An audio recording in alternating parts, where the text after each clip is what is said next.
आशुतोष, तो मैं ये खेल जो हो रहा है कि वोट के लिए चुनाव में तो कर दिया वादा और सत्ता मिलते ही बदल दिया इरादा, अब ये नया खेल शुरू हुआ है।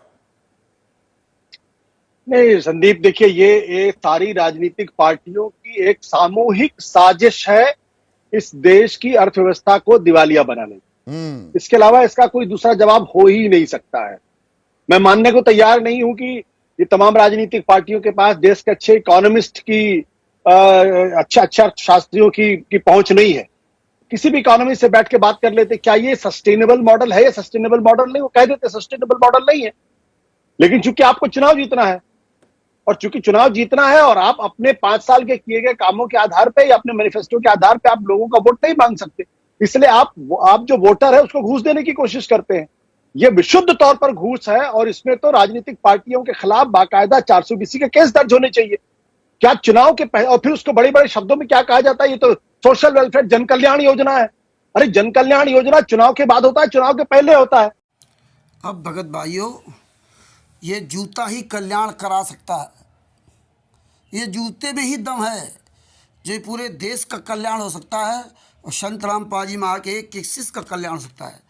जिस दिन संत रामपाल जी महाराज के सभी शिष्य अपने हाथ में जूता उठा लिया, उस दिन संत रामपाल जी महाराज के शिष्यों का कल्याण होने में टाइम नहीं लगेगा।